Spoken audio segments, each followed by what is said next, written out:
Guys, ಎಲ್ಲರೂ ಹೇಗಿದ್ದೀರಾ? Welcome to my weekly vlog. ಈ ವ್ಲಾಗ್ ನನ್ನ ಕಂಪ್ಲೀಟ್ 1 ವೀಕಿನ ಇಂಟರ್ನ್ಶಿಪ್ ಆಗಿರುತ್ತೆ. ಇದು ಫಸ್ಟ್ ಡೇ ಆಫ್ ಇಂಟರ್ನ್ಶಿಪ್ ಅಂತೂ ಅಲ್ಲ. ಫಸ್ಟ್ ವೀಕ್ ಅಲ್ಲಿ ನಾನು ವ್ಲಾಗೇ ಮಾಡಿಲ್ಲ. ಇಲ್ಲಿ ಹಾಸ್ಪಿಟಲ್ಸ್ ಅಲ್ಲಿ ಕೆಲವು ಡಿಪಾರ್ಟ್ಮೆಂಟ್ಸ್ ಅಲ್ಲಿ ಸ್ಟ್ರಿಕ್ಟ್ ರೂಲ್ಸ್ ಇರುತ್ತೆ. ಹಾಸ್ಪಿಟಲ್ ಒಳಗಡೆ ಸೈಲೆನ್ಸ್ ಮೇಂಟೈನ್ ಮಾಡಬೇಕು, ಫೋನ್ ಯೂಸ್ ಮಾಡಬಾರ್ದು, ಯಾರು ಮಾತಾಡಬಾರ್ದು ಅಂತ ಎಲ್ಲ. ಅಲ್ಲೂ ಫಸ್ಟ್ ವೀಕೆ ನನಗೆ ಪೀಡಿಯಾಟ್ರಿಕ್ಸ್ ಡಿಪಾರ್ಟ್ಮೆಂಟ್ ICU ಅಲ್ಲಿ ಪೋಸ್ಟಿಂಗ್ ಆಗಿತ್ತು. ಸೊ ಆ ಚಿಕ್ಕ ಚಿಕ್ಕ ಕ್ಯೂಟ್ ಬೇಬೀಸ್ ಮಧ್ಯೆ ಒಂದ್ ಸ್ವಲ್ಪ ನರ್ವಸ್ ಆಗಿದ್ದೆ. ಸೊ ಅದಕ್ಕೆ ಫಸ್ಟ್ ವೀಕ್ ಅಲ್ಲಿ ಜಸ್ಟ್ ಹಾಸ್ಪಿಟಲ್ಗೆ ಹೋಗ್ತಿದ್ದೆ, ಹೊಸ ಕೇಸಸ್ನೆಲ್ಲ ಸ್ಟಡಿ ಮಾಡ್ತಿದ್ದೆ, ರಿಟರ್ನ್ ಆಗ್ತಿದ್ದೆ. ಸೊ ಸೆಕೆಂಡ್ ವೀಕ್ ಆದ್ರೂ ವ್ಲಾಗ್ ಮಾಡೋಣ ಅಂತ ಈ ವ್ಲಾಗ್ ಅನ್ನ ಮಾಡಿದೀನಿ. ಅಂಡ್ ಇಲ್ಲಿ ಚೈನಾದಲ್ಲಿ ಹಾಸ್ಪಿಟಲ್ಸ್ ಅಲ್ಲಿ ಇಂಟರ್ನ್ಶಿಪ್ಸ್ ಹೇಗಿರುತ್ತೆ, ಇಂಡಿಯಾದಲ್ಲಿ ನಡೆಯೋ ಇಂಟರ್ನ್ಶಿಪ್ಗೂ ಇಲ್ಲಿ ನಡೆಯೋ ಇಂಟರ್ನ್ಶಿಪ್ಗೂ ಏನ್ ಡಿಫ್ರೆನ್ಸ್ ಇದೆ ಅಂತ ನನಗೆ ಗೊತ್ತಿರೋಷ್ಟು ಈ ವಿಡಿಯೋದಲ್ಲಿ ಹೇಳ್ತೀನಿ. ಸೊ ಫಸ್ಟ್ ನಮ್ಗೆ 1 ವೀಕ್ ಮುಂಚೆನೆ ಇಂಟರ್ನ್ಶಿಪ್ಪಿನ ID ಕಾರ್ಡ್ ಕೊಡ್ತಾರೆ. ಆ ID ಕಾರ್ಡ್ ನಮ್ಮ ಹತ್ರ ಇಲ್ಲದೆ ಯಾವ ಡಿಪಾರ್ಟ್ಮೆಂಟ್ ಒಳಗಡೆನೂ ನಮ್ಮನ್ನ ಅಲೋ ಮಾಡಲ್ಲ.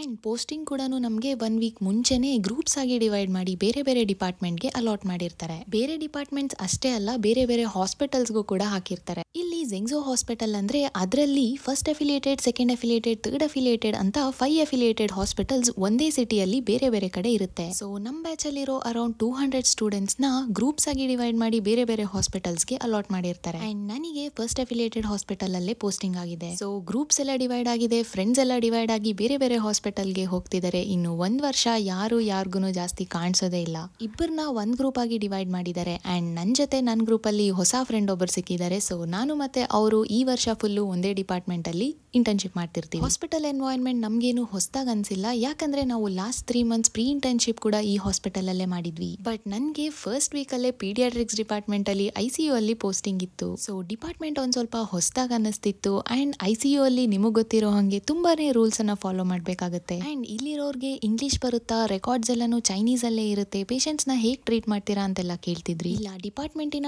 ಡೈರೆಕ್ಟರ್ಸ್ಗೆ, ಡಾಕ್ಟರ್ಸ್ಗೆಲ್ಲಾನು ಇಂಗ್ಲಿಷ್ ಬರುತ್ತೆ, ಅವ್ರು ನಮಗೆ ಇಂಗ್ಲಿಷ್ ಅಲ್ಲೇ ಟೀಚ್ ಮಾಡ್ತಾರೆ. ಅಂಡ್ ರಿಪೋರ್ಟ್ಸ್ ಎಲ್ಲಾನು ಚೈನೀಸ್ ಅಲ್ಲಿ ಇರುತ್ತೆ. ಸೊ ಅವ್ರು ನಮಗೆ ಹೇಗೆ ರಿಪೋರ್ಟ್ಸ್ ನ ಸ್ಟಡಿ ಮಾಡಬೇಕು ಅಂತೆಲ್ಲ ಅವರೇ ನಮಗೆ ಹೇಳ್ಕೊಡ್ತಾರೆ. ಆದ್ರೆ ನಮಗೆ ಚೈನೀಸ್ ಲ್ಯಾಂಗ್ವೇಜ್ ಬೇಸಿಕ್ ಲೆವೆಲ್ ಆದ್ರೂ ಗೊತ್ತಿರಲೇಬೇಕು. ಇನ್ನು ICU ಅಲ್ಲಿ ಚಿಕ್ಕ ಚಿಕ್ಕ ಪ್ರೀಟರ್ಮ್ ಬೇಬೀಸ್ ಇರ್ತಾರೆ, ಅವ್ರನ್ನ ನಾವು ಮುಟ್ಟೋ ಹಾಗಿಲ್ಲ.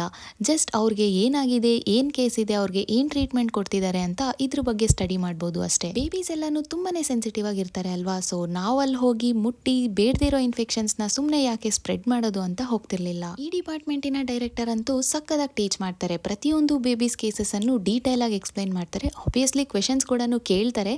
ಆನ್ಸರ್ ಮಾಡಲಿಲ್ಲ ಅಂದ್ರೆ ತುಂಬಾ ಹಾರ್ಶ್ ಆಗಿ ಏನು ಬಿಹೇವ್ ಮಾಡಲ್ಲ. ಜಸ್ಟ್ ಈ ಕೇಸ್ ಬಗ್ಗೆ ಓದ್ಕೊಂಡು ಬನ್ನಿ, ನಾಳೆ ಕ್ವೆಶನ್ಸ್ ಕೇಳ್ತೀನಿ ಅಂತ ಹೇಳ್ತಾರೆ. ಡಿಪಾರ್ಟ್ಮೆಂಟಿನ ಡೈರೆಕ್ಟರ್ಸ್ ಆಗಿರ್ಬೋದು, ಡಾಕ್ಟರ್ಸ್ ಅಥವಾ ಸ್ಟಾಫ್ಸ್ ಎಲ್ಲರೂ ತುಂಬಾನೇ ಫ್ರೆಂಡ್ಲಿ ಆಗಿರ್ತಾರೆ. ನಮ್ ಜೊತೆ ಮಾತ್ರನೇ ಅಲ್ಲ, ಚೈನೀಸ್ ಇಂಟರ್ನ್ಸ್ ಜೊತೆನೂ ಹಾಗೆ ಇರ್ತಾರೆ. ಇಂಡಿಯಾದಲ್ಲಿ ಬೈದು ಹೇಳ್ಕೊಡ್ತಾರೆ, ರಿಪೋರ್ಟ್ಸ್ ಮಾತ್ರ ಬರೆಸ್ತಾರೆ ಇಂಟರ್ನ್ಸ್ ಕೈಲಿ ಅಂತೆಲ್ಲ ಕೇಳಿದೆ. ಬಟ್ ಅದು ಎಷ್ಟು ನಿಜನೋ ಸುಳ್ಳೋ ನನಗೆ ಗೊತ್ತಿಲ್ಲ. ಇಲ್ಲಿ ಆತರ ಇಲ್ಲ. ಇಲ್ಲಿ ಡಾಕ್ಟರ್ಸ್ ಎಲ್ಲಾನು ತುಂಬಾನೇ ಫ್ರೆಂಡ್ಲಿ ಆಗಿ ಚೆನ್ನಾಗಿ ಟೀಚ್ ಮಾಡ್ತಾರೆ. ನಮ್ಗೆ ಡೈಲಿ ಹಾಸ್ಪಿಟಲ್ಗೆ ಹೋಗ್ಬೇಕು, ಕಲಿಬೇಕು ಅಂತ ಅನ್ಸುತ್ತೆ. ಇನ್ನು ಸರ್ಜರಿ ಡಿಪಾರ್ಟ್ಮೆಂಟ್ ಅಲ್ಲಿರೋ ಡಾಕ್ಟರ್ಸ್ ಇಲ್ಲಿ ಹಾಸ್ಪಿಟಲ್ ಅಲ್ಲಿ ನಡೆಯೋ OTಸ್ಗೆ ಕರ್ಕೊಂಡು ಹೋಗಿ ಟೀಚ್ ಮಾಡ್ತಾರಂತೆ. ಅಂಡ್ ಅವರು ಬೇರೆ ಕಡೆ ವರ್ಕ್ ಮಾಡ್ತಿದ್ರೆ ಅಲ್ಲೂ ನಿಮ್ಗೆ ಇಂಟ್ರೆಸ್ಟ್ ಇದ್ರೆ ಬನ್ನಿ ಅಂತ ಕರ್ಕೊಂಡು ಹೋಗಿ ಟೀಚ್ ಮಾಡ್ತಾರಂತೆ. ಅಂಡ್ ಮುಂದೆ ನನಗೆ ಸರ್ಜರಿ ಡಿಪಾರ್ಟ್ಮೆಂಟ್ ಬಂದಾಗ ಖಂಡಿತ ಎಲ್ಲಾ ಪೇಷಂಟ್ಸ್ ಅನ್ನು ಅಟೆಂಡ್ ಮಾಡ್ತೀನಿ ಅಂಡ್ ವ್ಲಾಗ್ ಕೂಡ ಅಪ್ಲೋಡ್ ಮಾಡ್ತೀನಿ. ಅದಕ್ಕೆ ನನಗೆ ನಿಮ್ಮೆಲ್ಲರ ಸಪೋರ್ಟ್ ಬೇಕು. ಸೊ ವಿಡಿಯೋಗೆ ಲೈಕ್ ಮಾಡಿ, ಕಾಮೆಂಟ್ಸ್ ಮಾಡಿ, ಹಾಗೆ ಚಾನಲ್ ಅನ್ನ ಸಬ್ಸ್ಕ್ರೈಬ್ ಮಾಡಿ ಸಪೋರ್ಟ್ ಮಾಡಿ. ಸೊ ಆ ಮೋಟಿವೇಶನ್ ಇಂದ ನಾನು ಪ್ರತಿ ವೀಕಿನ ಇಂಟರ್ನ್ಶಿಪ್ ವ್ಲಾಗ್ ಅನ್ನ ಅಪ್ಲೋಡ್ ಮಾಡ್ತಿರ್ತೀನಿ. ಅಂಡ್ ನನ್ನ ಇಂಟರ್ನ್ಶಿಪ್ ಅನ್ನ ಡೈಲಿ ವ್ಲಾಗ್ ಆಗಿ ಶಾರ್ಟ್ಸ್ ಅಲ್ಲಿ ಅಪ್ಲೋಡ್ ಮಾಡ್ತಿದ್ದೀನಿ. So stay tuned.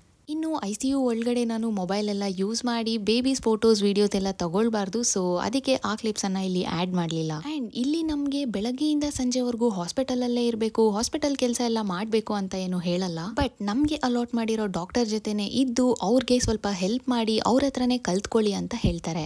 ಇನ್ನು ಪೇಷಂಟ್ಸ್ ರಿಪೋರ್ಟ್ಸ್ ಎಲ್ಲಾನು ಡಾಕ್ಟರ್ಸ್ ಅವರ ಕಂಪ್ಯೂಟರ್ ಅಥವಾ ಲ್ಯಾಪ್ಟಾಪ್ ಅಲ್ಲೇ ಫಿಲ್ ಮಾಡ್ಕೊಂತಾರೆ. ಇನ್ನು ಇಂಟರ್ನ್ಸ್ ಆಗಿ ನಮ್ ಕೆಲಸ ಏನಂದ್ರೆ ಹಾಸ್ಪಿಟಲ್ಗೆ ಹೋಗಿ ಪೇಷಂಟ್ ಕೇಸಸ್ ನ ಸ್ಟಡಿ ಮಾಡಿ ಅವ್ರಿಗೆ ಯಾವ ತರ ಟ್ರೀಟ್ಮೆಂಟ್ ಕೊಡಬೇಕು ಅಂತ ತಿಳ್ಕೊಳ್ಬೇಕು. ಹಾಗೆ ಡಾಕ್ಟರ್ಸ್ ಜೊತೆ ರೌಂಡಿಂಗ್ಸ್ ಹೋಗಿ ಅವರು ಪೇಷಂಟ್ಸ್ನ ಹೇಗೆ ಟ್ರೀಟ್ ಮಾಡ್ತಿದ್ದಾರೆ ಅಂತ ಕಲ್ತ್ಕೊಳ್ಬೇಕು. And daily morning 15 minutes doctors meeting ಇರುತ್ತೆ.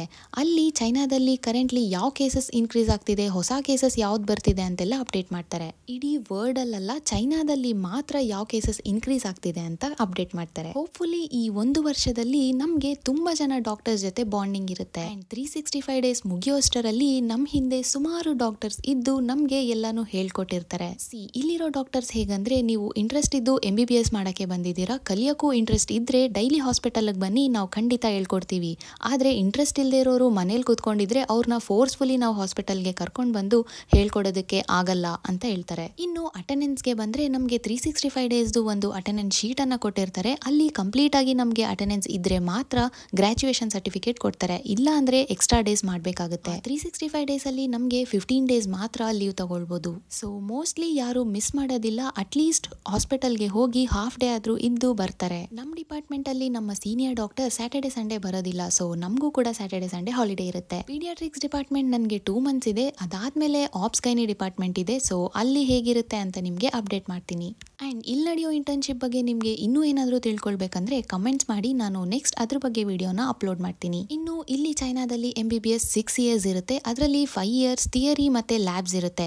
3 ಮಂತ್ಸ್ ಪ್ರೀ ಇಂಟರ್ನ್ಶಿಪ್ ಇರುತ್ತೆ ಆ್ಯಂಡ್ 1 ಇಯರ್ ಇಂಟರ್ನ್ಶಿಪ್ ಇರುತ್ತೆ. ಇನ್ನು ಮೆಡಿಕೋಸ್ ಯಾರಾದರೂ ನೋಡ್ತಿದ್ರೆ ನಮಗೂ ಕೂಡ ಇಲ್ಲಿ 19 ಸಬ್ಜೆಕ್ಟ್ಸ್ ಇರುತ್ತೆ. ಬಟ್ ಸರ್ಜರಿಯಲ್ಲಿ PSM ಅಲ್ಲಿ ಬೇರೆ ಬೇರೆ ಸಬ್ಜೆಕ್ಟ್ಸ್ ಆಗಿ ಡಿವೈಡ್ ಮಾಡಿರ್ತಾರೆ. 1 ಇಯರ್ ಇಂಟರ್ನ್ಶಿಪ್ ಎಲ್ಲ ಮುಗ್ದಿದ್ದು ಆದಮೇಲೆ ಗ್ರಾಜ್ಯುಯೇಷನ್ ಎಕ್ಸಾಮ್ ಇರುತ್ತೆ. ಸೊ ಅದನ್ನು ಪಾಸ್ ಆಗಿದ್ದು ಆದಮೇಲೆ ಡಿಗ್ರಿ ಸರ್ಟಿಫಿಕೇಟ್ ಅನ್ನು ಕೊಟ್ಟು ನಮ್ಮನ್ನ ಇಲ್ಲಿಂದ ಕಳಿಸ್ತಾರೆ. ಗ್ರಾಜ್ಯುಯೇಷನ್ ಎಲ್ಲ ಮುಗ್ದಿದ್ದು ಆದಮೇಲೆ ಕೆಲವರು ಇಲ್ಲೇ PG ಮಾಡೋರು ಮಾಡ್ತಾರೆ, ವರ್ಕ್ ಮಾಡೋರು ಮಾಡ್ತಾರೆ, ಅಥವಾ ಅವರ ಹೋಮ್ ಕಂಟ್ರಿಗೆ ರಿಟರ್ನ್ ಆಗ್ತಾರೆ. ಇಲ್ಲೇ ಚೈನಾದಲ್ಲೇ PG ಮಾಡಬೇಕು ಅನ್ನೋರು ಆರ್ ವರ್ಕ್ ಮಾಡಬೇಕು ಅನ್ನೋರೆಲ್ಲ ಇವರ ಚೈನೀಸ್ ಲ್ಯಾಂಗ್ವೇಜಿನ 6 ಲೆವೆಲ್ಸ್ ಅನ್ನ ಕ್ಲಿಯರ್ ಮಾಡಬೇಕಾಗುತ್ತೆ. ಆ್ಯಂಡ್ ನಾವೀಗ ಲೆವೆಲ್ 4 ಅಲ್ಲಿದ್ದೀವಿ. ತುಂಬ ಜನ ಚೈನಾಗೆ ಬರ್ತೀವಿ, ಚೈನಾದಲ್ಲೇ MBBS ಮಾಡ್ತೀವಿ ಅಂತ ನನಗೆ ಮೆಸೇಜ್ ಮಾಡ್ತಿದ್ದೀರಾ. ಈಗ ರೂಲ್ಸ್ ಎಲ್ಲ ಚೇಂಜ್ ಆಗಿದೆ. ಸೊ ಬೆಟರ್ ಒಂದ್ಸತಿ ಚೆಕ್ ಮಾಡಿಕೊಂಡು ನಿಮ್ಮ ಡಿಸಿಷನ್ ಅನ್ನ ಚೇಂಜ್ ಮಾಡ್ಕೊಳ್ಳಿ. ಸೊ ಇಷ್ಟು ನನ್ನ 1 ವೀಕಿನ ಇಂಟರ್ನ್ಶಿಪ್ ವ್ಲಾಗ್ ಆಗಿರುತ್ತೆ. ಈ ವ್ಲಾಗ್ ನಿಮಗೆ ಇಷ್ಟ ಆಗಿದೆ ಅನ್ಕೊಂತೀನಿ. ಇಷ್ಟ ಆಗಿದ್ರೆ ಲೈಕ್ ಮಾಡಿ, ಕಾಮೆಂಟ್ಸ್ ಮಾಡಿ. ಮತ್ತೆ ಸಿಗ್ತೀನಿ ನೆಕ್ಸ್ಟ್ ವ್ಲಾಗಲ್ಲಿ. ಜೈ ಜಾನ್.